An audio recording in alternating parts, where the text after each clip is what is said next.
So as an update to the story we published earlier, we were talking about whether the Met Police might decide to investigate the Downing Street Christmas party.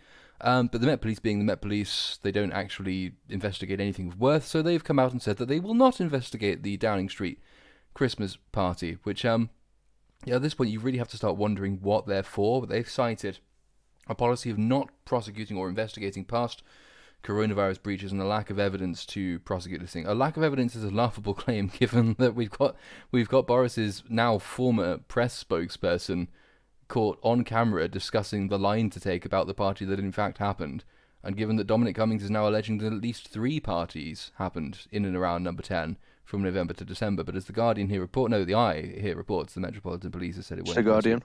It is the Guardian. I'm sorry, I thought we went with the Eye.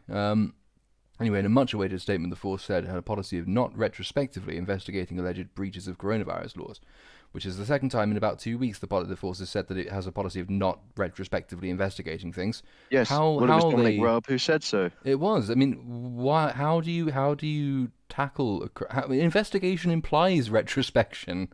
You can't investigate a thing that hasn't happened. So I'd point out that a worthwhile police force would have far fewer cases to investigate retroactively because they would prevent them from they ever would, having taken yeah, place. they would preempt them, or a competent, well-meaning government that's not full of crooks and shysters would also not give them cause to retrospectively or otherwise investigate alleged breaches of coronavirus laws.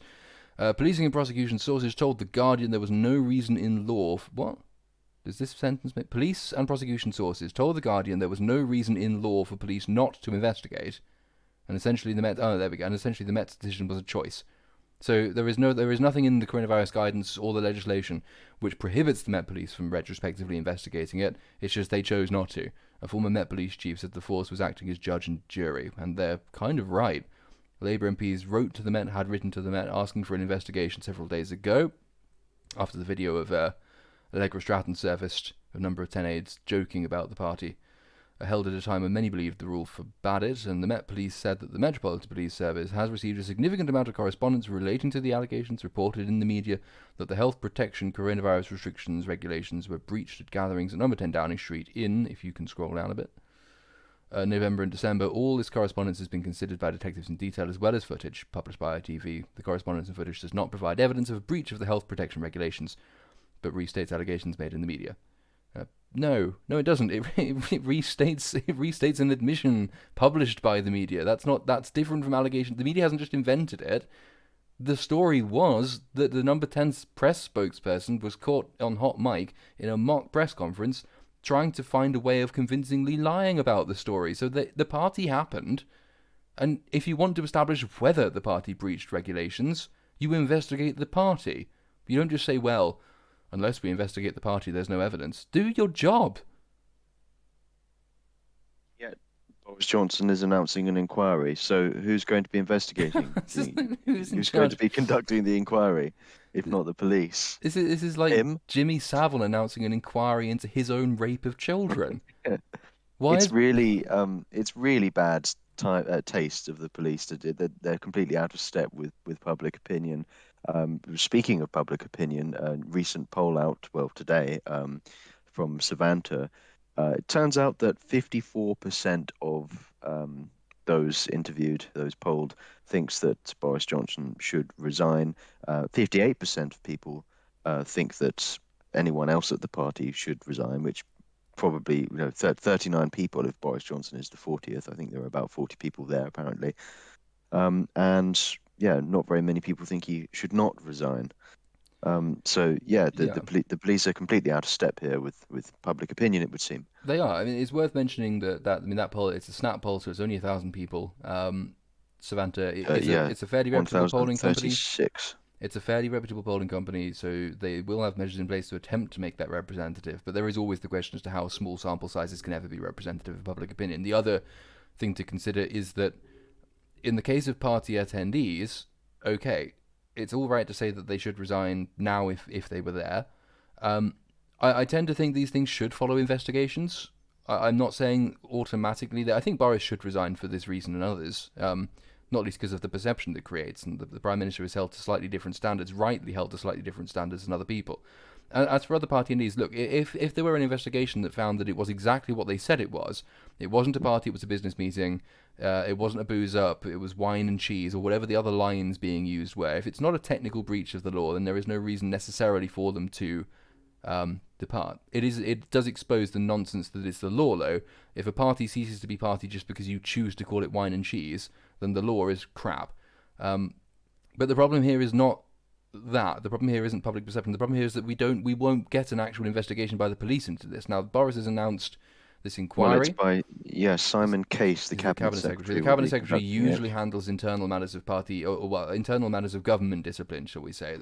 It would be ironic if it turned out Simon Case was himself out the party, but we have no reason to suppose that he was.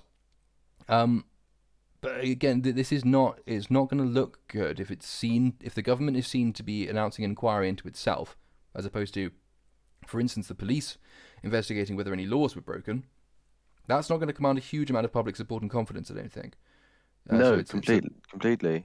Yeah, one Also, wonders if there are cameras in number 10. Presumably, there's at least one or well, two. there are cameras in the offices of ministers some people want to do away with. I mean, I don't know how did it only just end up in Matt Hancock's office? Um, Yeah. so this is a bad look. It's also bad for party discipline, though. If it turns out that the thing happened and it happened in number 10, which is Boris Johnson's official residence, then whether he was there or not, there was no reason he shouldn't have known about it. If he turns around and says, I'm going to have an inquiry, and all the people I think should all the people it would be convenient for me to sack, I will sack, then you're going to start getting, and I think you probably already are getting, lower ranking cabinet ministers and certainly conservative backbenchers turning around and saying, what kind of leadership is this? You have effectively signed off on a flagrant breach of the rules you're telling everybody else to live by, and then you're going to try and make other people pay the price for it? That's not good for internal discipline at all. So, What's amazing to me, just by the by, is how anyone thought Boris Johnson was anyone other than the man he has revealed himself to be this week. It was clear to scores of people who have known him throughout his career came forward before he was elected prime minister and said, "You are about to elect a disaster. Essentially, this man is a walking, a walking." Invertebrate. He has no moral backbone. He has no principles. He is just a sub-Woodhouseian, slightly sinister mess. And we're all, well, not all of us. I didn't vote for him, but many people are surprised, or if not surprised, slightly baffled.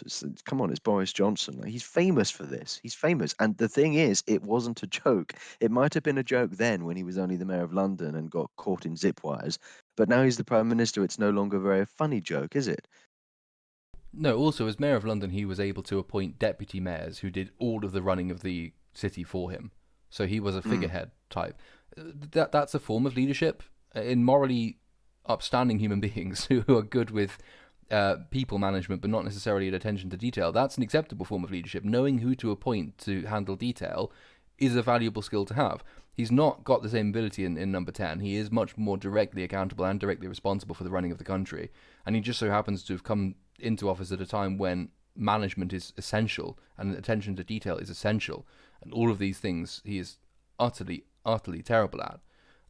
So there is that. On the Savanta poll, it was 58%. I think it was, wasn't it? That said that he should. Or was it 53%? It was about 58%, I think. 58%. I'd say 58% of people said that he should go for this. I suspect one of the reasons that isn't higher, there will be a part of the country which says, no, we need to wait for an investigation. That would be broadly my position, I think. That would be my position for the other attendees. I think he should go for other reasons.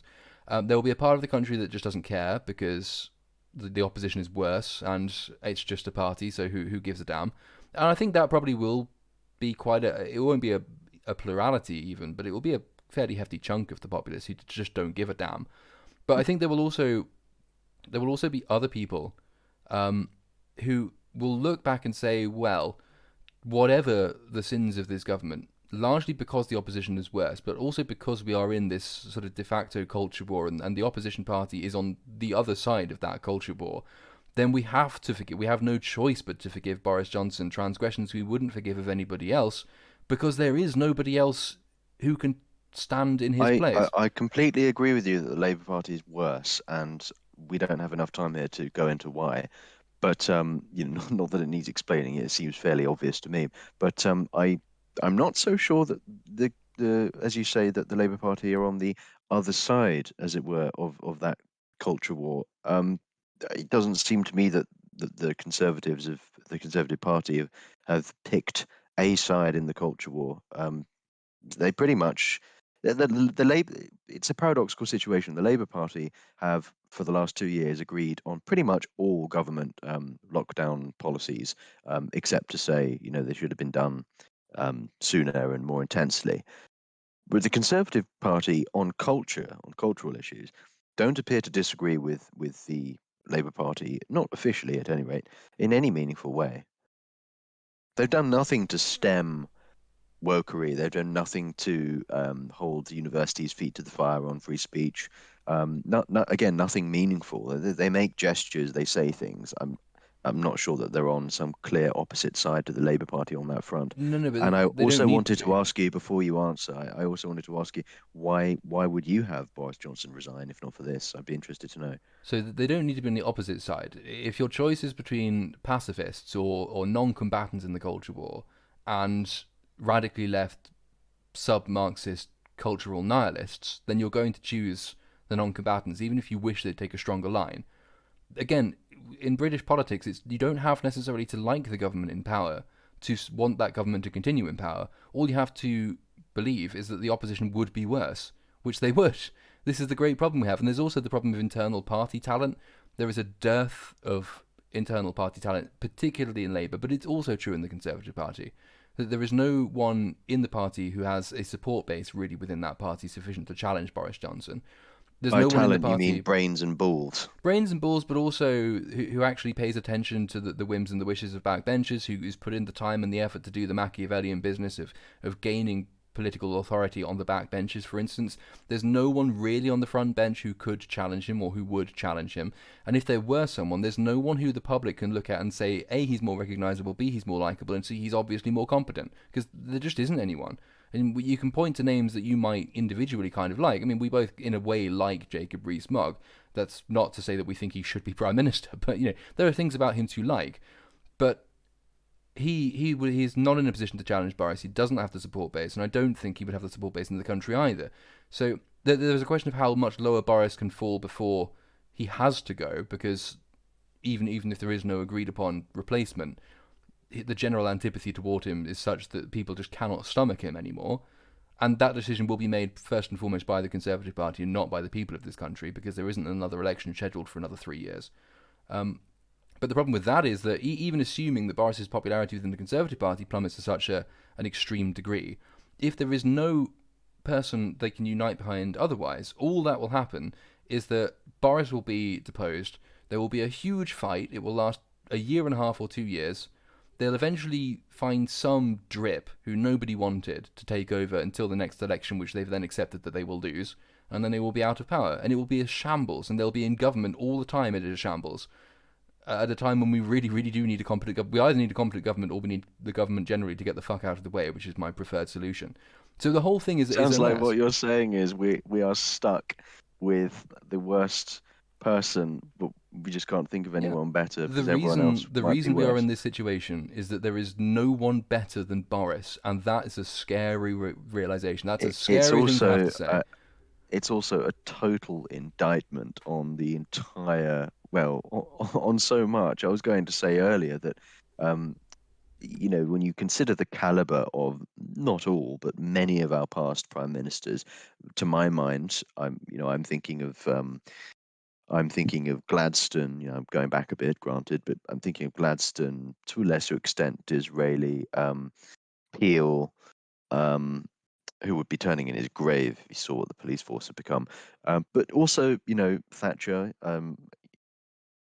She is obviously going to be much more controversial to some of our viewers, perhaps, or to many people. In fact, I remember. Sorry, this is slightly incidental, but I remember when Margaret Thatcher died. I don't know how old I was, but I wasn't interested in politics at all. And we had over at our house a family friend, lovely man, but very much of the Guardian reading class. Um, he wasn't that old. I think he was about 40. He'd never seen a mine in his life, but he was literally spitting venom and talking about Thatcher and what she had done, and basically jumping up and down on her metaphorical grave. And I couldn't make any sense of it because even at that age, I knew that Thatcher was controversial and had done, maybe a lot of bad stuff, but also a lot of good stuff. And in any case, she was a remarkable lady in many ways. I just couldn't wrap my head around the pure vitriol. This was a man who had never seen a mine in his life. He had not had his community in Wales or Yorkshire, decimated by the closure of the mines, and it wasn't just the mines, as he would point out probably.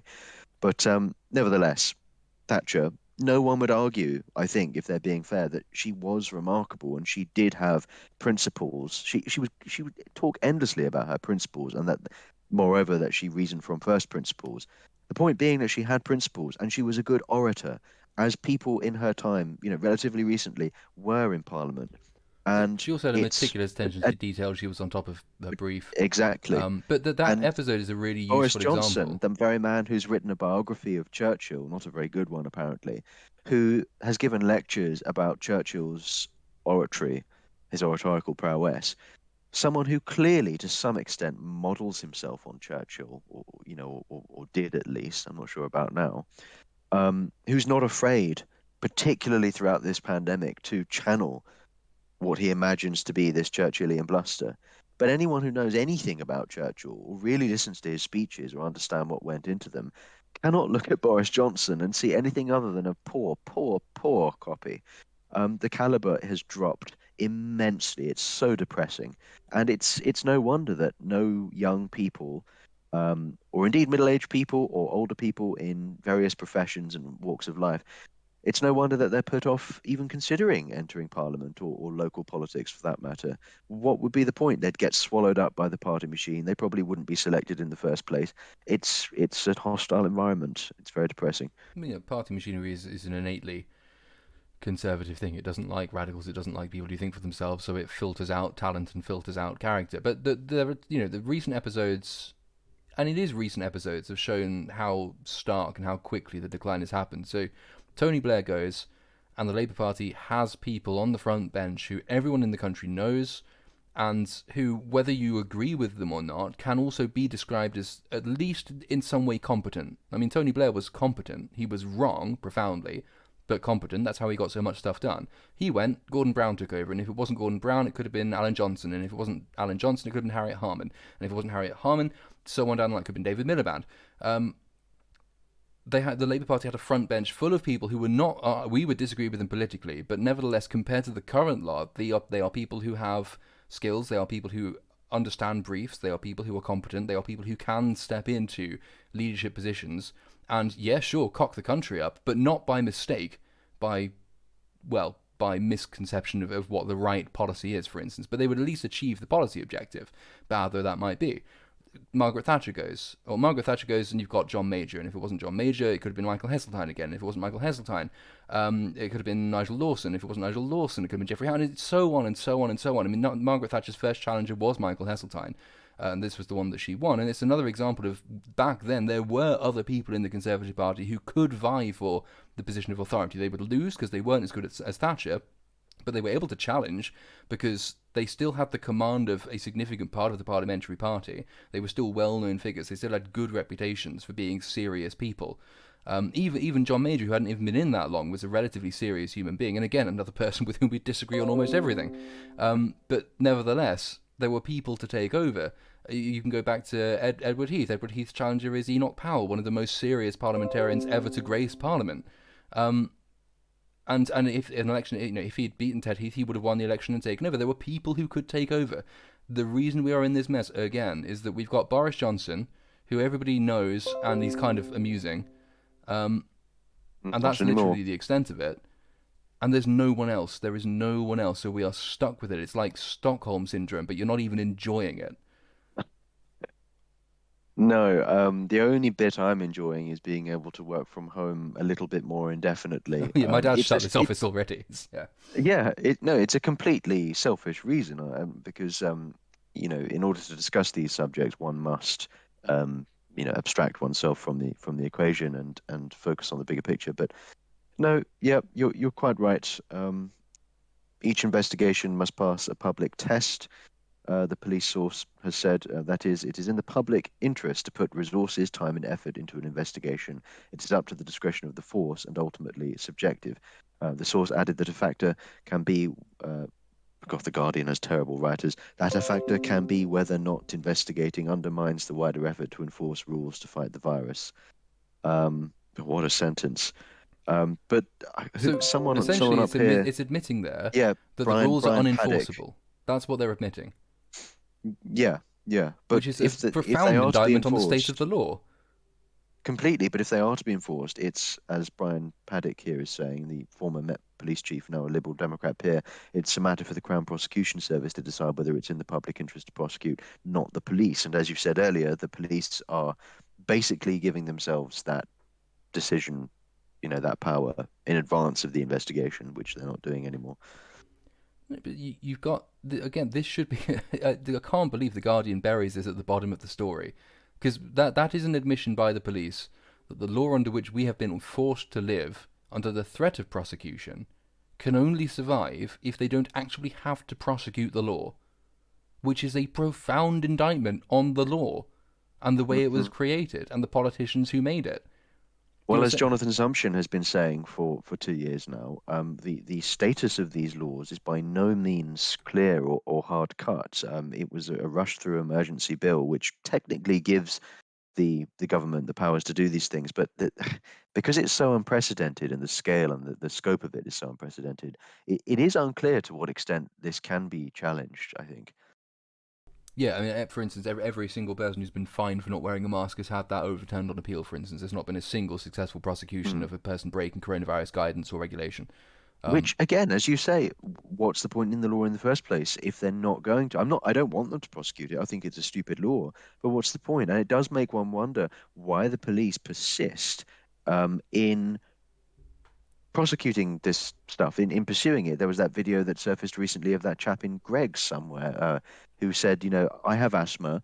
Um, I'm exempt from wearing a face mask, and not only do you have no power to arrest me for this, no right to arrest me, but you have no right to ask for my medical records either, which I think the police were more or less trying to do.